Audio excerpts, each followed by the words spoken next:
We are back today with a bit of a breaking news video for DC Dark Legion. SuperHelen, the community manager for the game, has released the May newsletter. This is something that a lot of us have come to expect over the last few months, and it's just a really good breakdown of some of the things that they have looked at and that they are addressing currently, things that they have on the back burner, things that they will not be addressing, and then maybe some of the wins and things that they have addressed since the last newsletter. This may be a bit of a long video, and we're going to try to break down everything that was discussed in the newsletter, so this is something where you can just kind of follow along as we read through it. The TLDR for people who will probably click off from the video is they're going to be making some big bleed adjustments, or I should say they're thinking about making some big bleed adjustments to make it easier to acquire champions.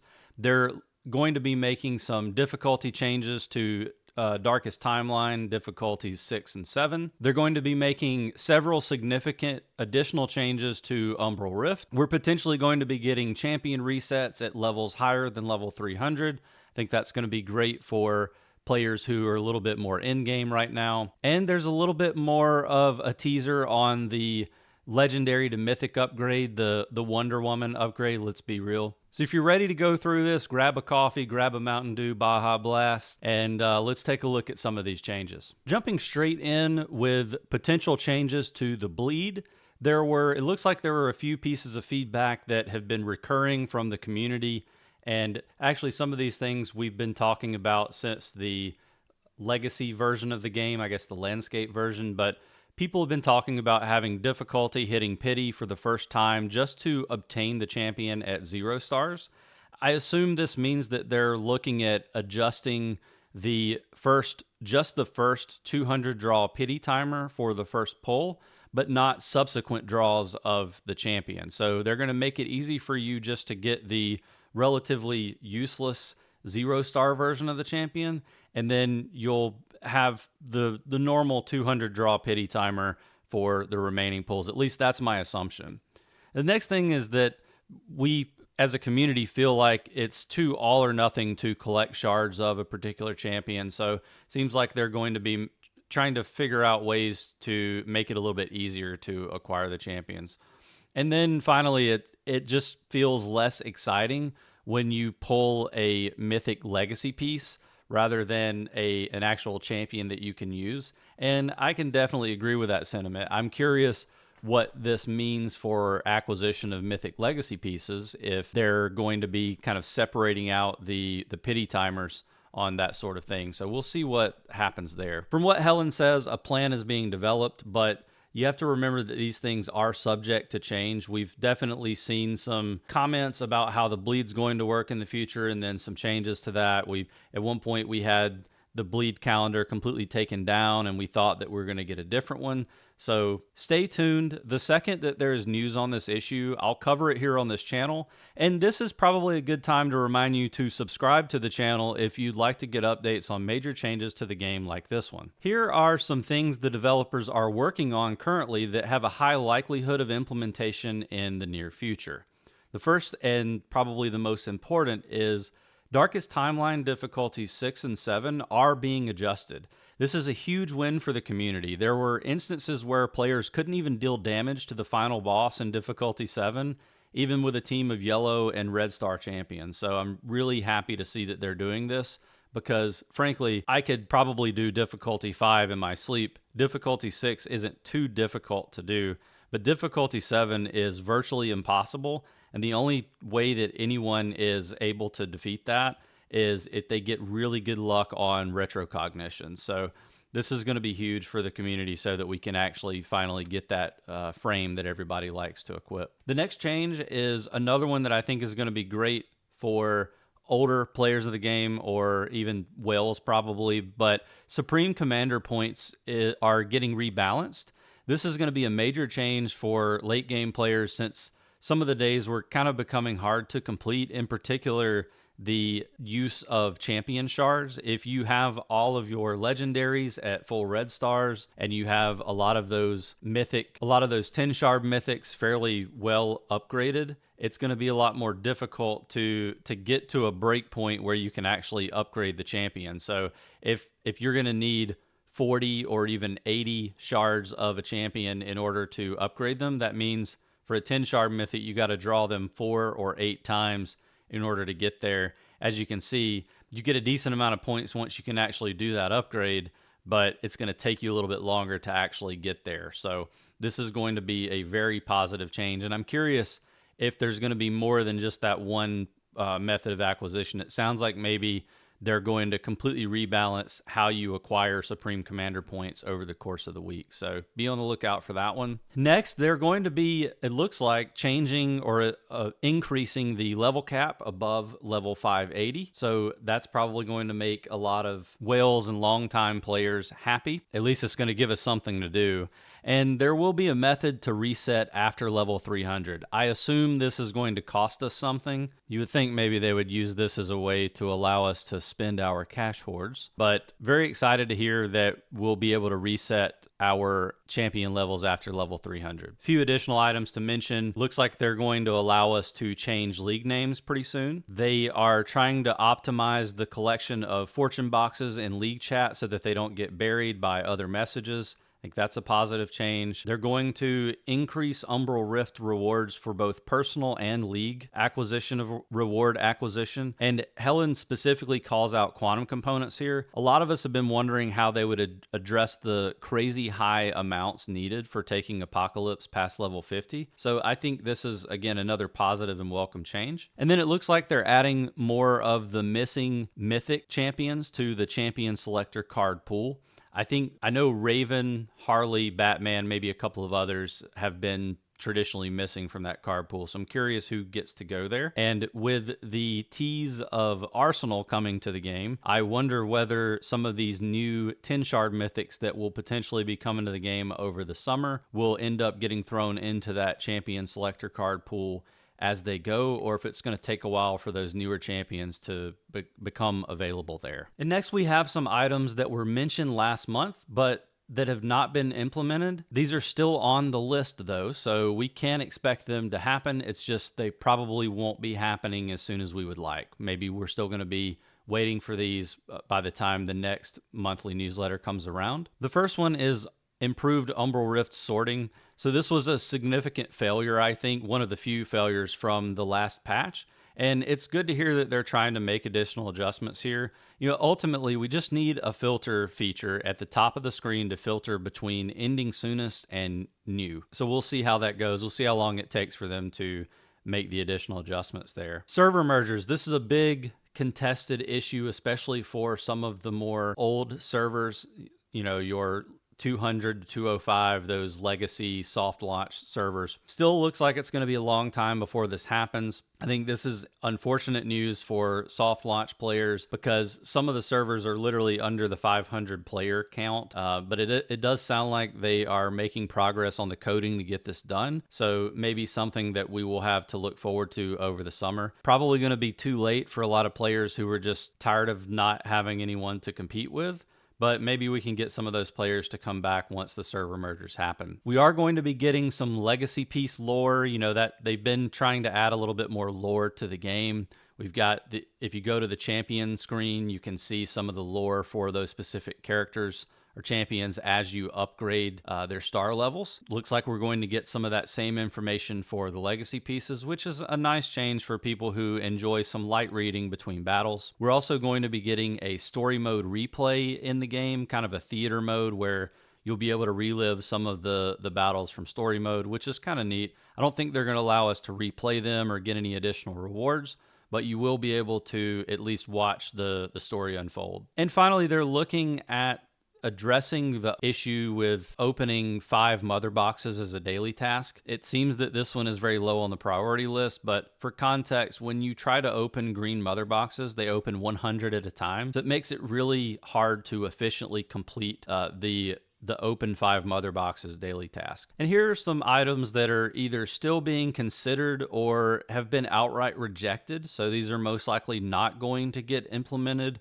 or they're ones that it's going to take quite a while for them to I guess maybe analyze feedback and take a look at the analytics for the game before they make a decision on them. The first one is frustration in Darkest Timeline with getting randomly locked out of your ace. So you might get to the first final stage battle, and the negative retrocognition when you defeat that boss is going to say you cannot use Justice League Dark champions for the next 3 battles, and you're using the Justice League Dark tag. It's going to be not impossible, but it's going to be very difficult to move forward. It does sound like this is still being considered as part of changes to the game mode, but I think the developers view this as something that we just have to learn how to play around. So that's something to keep in mind. Helen says she will update us next month, but I think as a community, we need to be prepared to just come up with ways to play around the lockout. It's not ideal, but there are some ways to salvage a run when this happens. The next item is base room skins will remain purely cosmetic for now. There had been some discussion in the community about the skins having some sort of a buff tied to them so that people might be more prone to try to obtain them when these limited dice game events come around every month or so. I'm actually glad this is not going to be the case, because the base rooms are very expensive items, and it really would make it very difficult for a free-to-play player to have to choose between that or getting some of the better items such as the anvils and the mythic shard selectors and the AC/DC shards. There was also consideration of being able to share resources directly with league members. This will not be the case, but they are going to continue to build out the friend gifting system. I think a lot of people have been having fun with the Mother's Day event, and so I think this is a solid thing for them to do. I wouldn't expect them to allow league members like whales to be able to share items with league members at this time. They've also looked at more ways to use dollars, and it seems that there are still no plans to let us spend Bruce Wayne's fortune, but definitely hoping that they will do this in the near future. I think right now Helen's stance is for us to just make sure we have some on hand for the Apokolips system with vehicle upgrades, but honestly, that's barely putting a dent in it for me, at least. All right, we've talked about all the things that are in progress, but what about items that have been successfully implemented since the last newsletter? So the first big win, I agree with this. This was a massive success, I think, in the long run. Some people were kind of upset with it to start out with, but a lot of us have realized that they actually made some solid changes for free-to-play players and light spenders. And this is the Mother's Day dice event. So that we've sort of seen 3 iterations of the dice game event or the board game event so far. We've seen the Valentine's Day in February, which some of the global launch players would not have been around for that. We've also seen the Easter event, and now we've seen Mother's Day. And each time they've tried to make some adjustments to make the mode a little bit easier to do for free-to-play players and sort of invite everyone in the community to participate. They didn't do that great of a job during the Easter event of trying to implement those things. It kind of almost seems like they reverted back or made it worse. But they definitely made a lot of great improvements with the Mother's Day portion of it. So they've given us a lot more ways to earn free dice or gems, and they've also added a way to reward social gameplay. So if you've got a lot of friends in the game, you're able to send flowers back and forth with them. You're going to be building up your friend score, and you're also going to be able to earn a significant amount of rewards by doing that. So I think big win for the Mother's Day event. I hope that they will make a few more tweaks to make it a little bit better. I do think the voucher acquisition is pretty awesome, especially for light spend players. That's kind of been a thing where if you were light spend for Easter, you kind of felt like maybe you didn't get the opportunity to earn enough for the amount of money that you were putting in. And now I think they've definitely done a good job of making that the case. You can basically buy the frame pack, which is, they actually reduced the price of that from $20 to $10 US. And you can buy that. You can buy the upgraded legacy, or I guess event pass, and then maybe spend a little bit on some of the smaller dice packs. and then you can do the event for quite a while and you can get a lot of the resources. I think I've maxed out the ACDC shards, the anvils, and the mythic shard selectors, and I still have probably a few thousand vouchers that I can spend on other things. So really well done on that one. The next item is the combat cycle phase 2 that was added.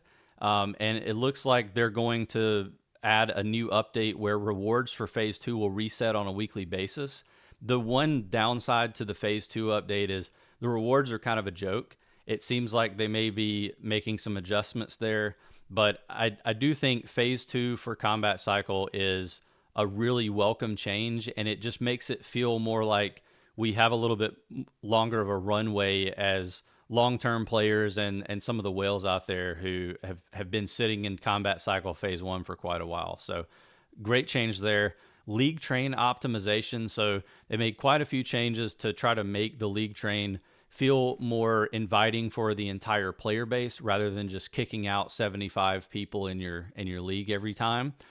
They're including a daily Brave Line train for all top 20 leagues, and they're also including that league carriage reward for all members who don't get on board. Last item for league trains, it looks like they're going to be adding a cross-server infiltration feature, so that one's going to be really fun. They definitely are starting to roll out in a very small way. Some of the changes that they've mentioned are going to be coming. They've said this for quite a while, but we're going to continue to see more of this cross-server battle systems that are going to be happening. So we're just going to have to get used to it. They did also add Umbral Rift offline participation, and I do think this is a solid change that they've made. I have some reservations for the system, but it seems like the reservations that I had have largely been solved for, I suppose. I was a little bit worried that it was going to make it more difficult for the MVP to do well, but I think the way they have it set up is that the offline players will only join squads that are getting ready to fight, rather than joining squads immediately. So you have a little bit more time to join the squads for the folks who are online participants. And Helen does actually acknowledge our feedback here that, those offline members are taking some of the squad slots. And so they're probably just going to, make that the time frame where they're joining much closer to the end of the 5-minute timer. Now, they've also, as we mentioned in our last update video, they've upgraded the hangar. They've created this Apokolips system that you'll use to upgrade all of your ships. And they've also added a couple of free-to-play obtainable ships into that system. Now, one of those, the Pequod, is going to be really, really hard for free-to-play players to obtain. It's going to take you months, if not years, actually, unless they change the way that you can acquire quantum components, which we may be getting that with the Umbral Rift updates. But the Steel Eagle is actually fairly obtainable for free-to-play players, and especially people who've been playing the game for quite a while. It will take you a couple of months, but definitely possible to get them. And I think that's great because now we have some legendary, some like really high-quality vehicles that you don't have to spend money to get, like the T-Jet. They made a few quality of life improvements. We talked about this on the last update video. They included the long-requested League log. We've been asking about that for quite a while. Improved champion sorting. This was a huge one. It went over really well with a lot of the community. And then the offline reward recovery system. Of course, we also had changes to League mobilization, and they have updated both the individual reward track and the league reward track. They made several improvements to the system, and it's been a little bit rocky, but it seems like they have finally sort of adjusted the economy here where you can earn a few more points for some of the various missions that you can accept. And it just seems a lot easier to obtain points in the league mobilization system now. I think it's a mode that I didn't really care for previously, but now that the rewards are much improved and it's a little bit easier to complete the missions, it's something that I try to do in tandem with Supreme Commander, and I think this is a really solid change that they've made. And then the last one, which I think is going to make a lot of league leaders very happy, is they canceled the automatic league disbandment function. And this is one that they probably should have never done in the first place, so I'm really glad to see that they walked it back. Helen also provided some information on the roadmap progress. We have the league train. And we also got the Great Krypton Rush on servers 200 through 205. I'm actually working on a video to discuss Great Krypton Rush and give you a first look at that game mode. And it looks like they're going to be rolling it out to all the other servers very soon. So I think they finally got it right the second time around with this one. It was that they had some server issues the first time, but it was a very fun game mode, and I think very well done on them.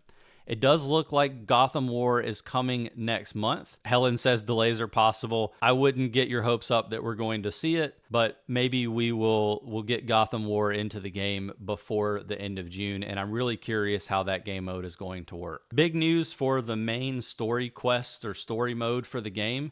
It is going to be coming to a conclusion very soon.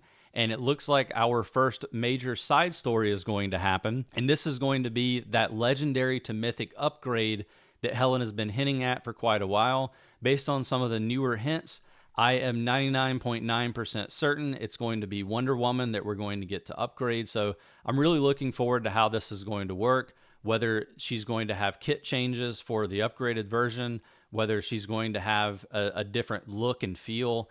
We have like the whole game's premise is based on Dark Legion and the Dark Metal comics. So I wonder if we'll get like a Dark Metal version of Wonder Woman. Could be really cool. Helen does say that this is going to happen before Gotham War. So I think she's also dropped some hints that we can potentially see this change coming in the coming weeks, maybe the early part of June. So be on the lookout for that one. It's going to be super exciting when it does hit. This next one caught me off guard when I first read it, but it looks like they are going to be doing this cross-server tournament style mode that's going to be based on Great Krypton Rush. And having experienced Great Krypton Rush for the first time a few days ago, I think this is going to be quite interesting. It's the game mode doesn't have a lot of rewards attached to it, but if they're going to do some sort of a cross-server tournament, then potentially the rewards could be a lot greater, and then we can kind of use the normal Great Krypton Rush game mode as sort of a training simulator for doing the tournament. So should be really fun.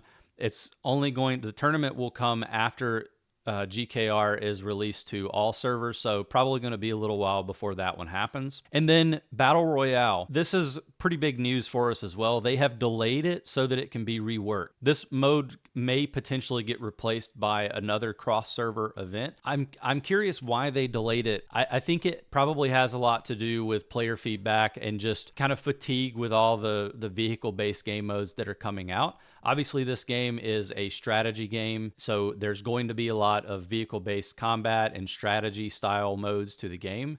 But I think there's just a lot of fatigue because of the amount of these modes that are already coming out. So really looking forward to seeing what they do. And finally, we got a couple of sneak peeks that Helen is teasing for us here. Just a reminder that the Legendary to Mythic upgrade is definitely going to be coming sometime early next month. The upgrade is going to happen by playing through a new story map, and the story map is going to have free map exploration. So this is a feature that a lot of people liked about the landscape version of the game. It's coming back, and it's time consuming, but it's a lot of people who have been asking for more things to do in the game will actually enjoy having this as a function. I think it's good that they're doing it as sort of a later game story, rather than having it associated with the main storyline, so that people who don't like doing this type of thing aren't going to have it forced upon them for the entire game. So really excited to see that happen. Servers 200 through 205 are actually about to have all of the Mythic Plus champions that are available to us in the game once Martian Manhunter comes into the game in a couple of weeks. And this is, I think, Helen's opportunity to tee up that there are going to be a lot of new champions coming to the game over the summer. We know we're now, based on an announcement earlier this week, that we're going to be getting Arsenal in the game. We're fairly certain that Starfire is going to closely follow that. And then we're also going to be getting some never introduced champions, which I take that to mean champions that were not in the landscape version of the game. So we know there's quite a few champions that were in landscape that we haven't gotten yet. Champions like Blue Beetle and Ra's al Ghul. But we're going to be getting some champions that they haven't even put into the game yet. So that's going to be really exciting. And it seems like There's going to be a lot of new super family champions that are going to be coming. And then there's going to be a new room for your base that's in progress. I'm not sure what that one's about, but definitely stay tuned and we'll try to cover that whenever it shows up. Ultimately, I'm really excited about a lot of the changes that Helen mentioned in the newsletter. I think that a lot of the things that were implemented were huge quality of life changes for the game. Probably some of them ended up saving people who were potentially looking at quitting. And I really appreciate that the devs are taking a lot of our feedback to heart. There are a lot of things that still need to be worked on. There are some items that, I'm not particularly thrilled about that I really hope they will address. But for the most part, really excited about the future of the game and sort of the state of the game as is. There's a lot of reasons for me to keep coming back and playing and spending at least 30 40 minutes to an hour a day in the game. I'm also spending a lot of time in the community. I do try to be as active as I can on my own Discord, on the official Discord, and in other communities as well. So I'd look to see you out there in the community and talk more about the game. If you have feedback that you're hoping to get to the devs, I can't promise you that it's going to get to them any faster through me, but I definitely want to see that in the comments. And I want to engage with you about what we can do to collectively to try to make this game better. I appreciate you taking the time to watch this video if you've made it this far, and I look forward to seeing you next time.